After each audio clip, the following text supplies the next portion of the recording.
pemirsa Bipos Banjarmasin Post, kembali bersama kami Bitok People, Bitok Banjarmasin Post dari hari ini, hari Senin, tanggal 6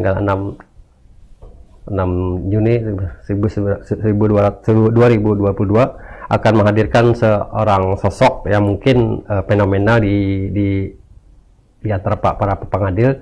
Dan hari ini kita akan membahas masalah program yang beliau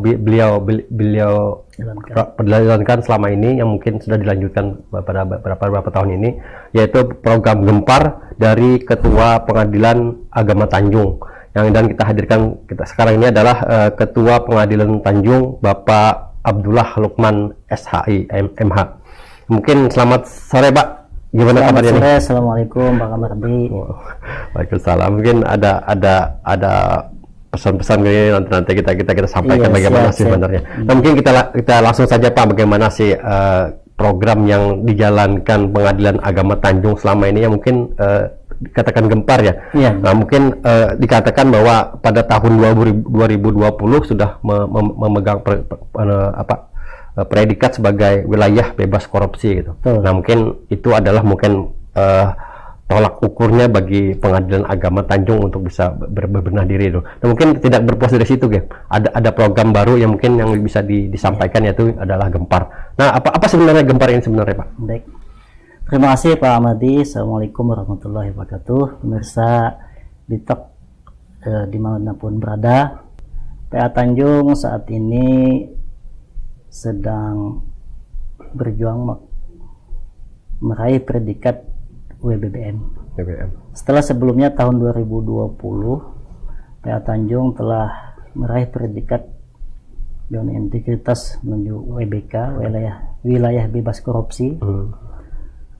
Dan saat ini kami masih berjuang dan sudah ditetapkan oleh Direktorat Jenderal Badan Peradilan Agama Mahkamah Agung masuk nominasi salah satu satker di Indonesia yang diusulkan ke Kementerian Menpan RB untuk diusulkan meraih predikat wilayah birokrasi bersih melayani. Jadi seiring dengan pencanangan zona integritas ya, sebelumnya memang saya komitmen ya untuk melanjutkan program-program sebelumnya oleh pimpinan terdahulu, karena semangatnya sama juga dengan apa yang telah kami tempuh, kami lakukan di satker sebelum saya di Tanjung gitu. Artinya kalau tradisi atau program itu baik, tetap kita laksanakan, dan saya komit dengan itu. Dan mungkin dengan berbagai improvisasi, dengan inovasinya, tetap melanjutkan program unggulan kami, yaitu program Gempar. Gempar itu sendiri kepanjangannya adalah Gerakan Melayani Masyarakat Terluar. Desa terluar. Kita ketahui bersama bahwa secara geografis Kabupaten Tabalong itu memiliki wilayah yang cukup luas ya. Hampir 3 juta meter persegi luas wilayahnya, dan berada di titik perbatasan dengan dua kabupaten ya, dua provinsi, Kalimantan Timur dan Kalimantan Tengah. Di sana ada sekitar 12 kecamatan ya, yang memang masih banyak daerah-daerah yang secara geografis sulit aksesnya untuk datang ke Pengadilan Agama Tanjung yang berada di Kota Tanjung. Nah, melalui program Gempar ini kami jemput bola ya gitu ya, ke desa-desa yang berpotensi. Dengan asas peradilan itu sederhana, cepat, dan biaya ringan. Nah, maka bagian program Gempar ini adalah implementasi itu juga. Di samping memang juga inovasi unggulan kami dalam meraih predikat WBBM. Yang sebelumnya itu ada inovasi pasti keren kan, layanan unggulan ketika meraih WBK, itu perubahan status kependudukan ketika orang sudah selesai beracara atau berurusan di PA, kemudian keluar produk berupa penetapan ataupun putusan. Ketika itu juga administrasi kependudukan warga tersebut bisa langsung berubah seperti di KTP dan kartu keluarga. Kalau dulu kan orang setelah putus atau selesai di pengadilan agama harus secara mandiri lagi berurusan lagi, ke iya. satuan kerja yang lain. Iya. Dan ini tentunya sangat merepotkan. Nah, jadi melalui program zona integritas ini kan kita layanannya harus efektif dan efisien ya. Karena memang zona integritas itu sebenarnya tujuannya itu dua pokok masa orientasinya. Yang pertama itu birokrasi pelayanan prima ya, pelayanan prima, kemudian birokrasi yang bersih dari korupsi. Itu dua yang menjadi titik poin ya. Nah, kemudian kan ini targetnya WBBM ya, WBBM birokrasi bersih melayani, maka kami kembangkan inovasi selanjutnya yaitu Gempar. Dan ini setelah kami PA Tanjung meraih predikat WBK tadi, maka dibangunlah inovasi ini. Kalau inovasi itu kan basisnya ada yang teknologi informasi, ada juga yang basisnya pelayanan. Gitu, inovasi layanan, gitu. non aplikasi ya. Kalau aplikasi PA Tanjung itu ada punya kalau di Android itu ada bisa di download itu Patung Obor ya. Semua aplikasi namanya semacam PTSP online gitu ya. Pelayanan terpadu satu pintu tapi online. Nah, di situ semua layanan mulai dari informasi, kemudian antrian sidang, kemudian jadwal sidang gitu ya. Itu semua ada di situ. Ada hampir kalau tidak salah 15 aplikasi itu. Termasuk di dalamnya inovasi non aplikasi tadi. Itu Gempar itu yang unggulan kami. Dan memang tadi kembali kepada di awal mula dibuatnya program Gempar itu tadi karena mengingat kondisi geografis. Jadi masyarakat memang aksesnya sulit ke pengadilan.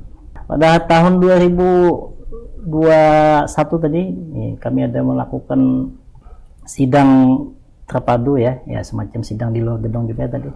Program Gempar ini itu di daerah desa desa Anaan, Kecamatan Bintang Ara. Itu berbatasan dengan Kalimantan Tengah. Jadi akses memang sulit. Jadi kalau masyarakat harus datang ke tempat pengadilan tentu memerlukan biaya yang waktu juga ya. Kemudian waktunya juga. Apalagi nanti kalau setelah perjalanan sidang kan juga disuruh bawa saksi, dia yang tanggung jawab yang kan pemohon atau penggugat kan. Jadi dengan kami yang datang ke lokasi ke tempat jadi itu tentunya sangat memudahkan bagi masyarakat. Mungkin ada secara rinci Pak, sidang-sidang apa saja sih yang dilakukan oleh Gempar ini mungkin secara rinci gitu. Mungkin apa gitu. Jadi masyarakat bisa tahu apa sih sebenarnya Gempar ini yang dilaksanakan itu. Bukan hanya cerai, nikah dan sebagainya gitu.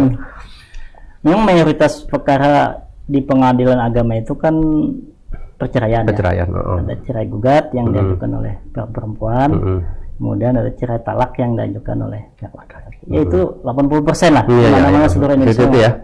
Tapi memang kewenangan pengadilan agama bukan hanya itu saja. Untuk program Gempar ini memang mayoritasnya ini sidang isbat nikah.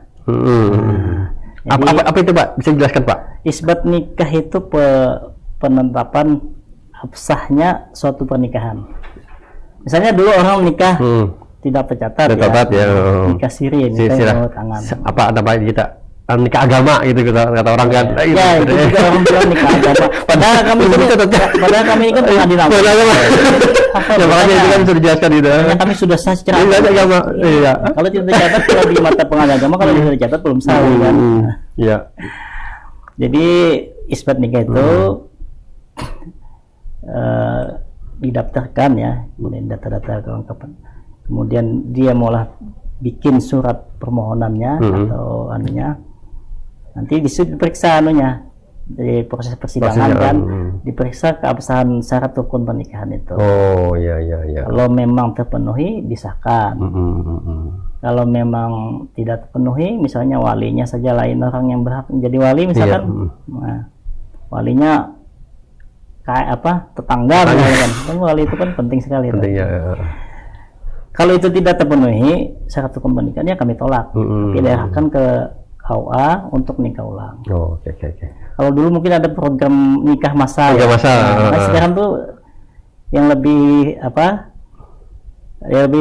Yang lebih anu itu sebenarnya isbat nikah itu. Kalau nikah masal pun tidak ada dasar hukumnya.